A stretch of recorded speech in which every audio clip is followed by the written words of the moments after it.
ปลาดุกบ่โอ้ปลายังเมื่อกี้ปลาข้อปลาตัวก่อนนะโอ้ได้ปลาข้อได้ปลาดุกบั่นเนาะโอ้ผมได้ตัวที่สองพี่น้องผู้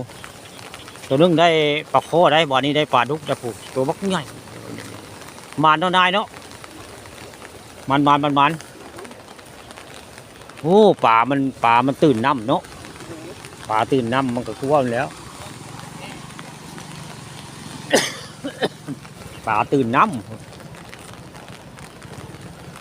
เพ่งผ้ากับมืดมาเต็กพี่น้องเอ้ยผูบดีย่างง่ายละ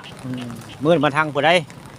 มาทางภูบรรณตาลภูบรรณอ่างพระพูดถึงผ้ากับมืดมาเต็กนี่ทำท่าผลบริยาได้เศร้ามื้อนี้วันที่24มื้อนี้ฝนตกผ้าห้องฝนแห้งมื้อนี้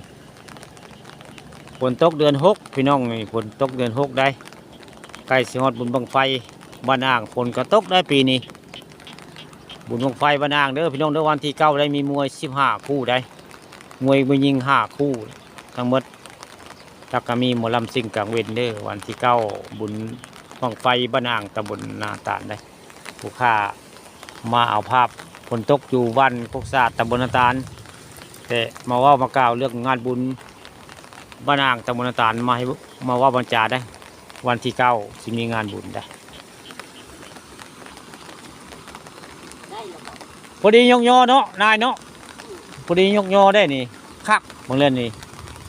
ปลาหัวนาตาลงมาแล้วเนาะมันลงมาทึ่งมันเบิ่งมันตื่นน้ำดีมันกระทึกแล้วปลาคอปลาดุกนี่คือง่ายๆนี่อย่าคืออยู่แต่เท่งผ้าแล้วบึ้มมาเต็กนี่ผ้าดังมาเต็กนี่พอเมื่อแล้วอยู่บนได้ผ้าเลื่อมพี่น้องผ้าเลื่อมจะได้กลับแล้วบานนี่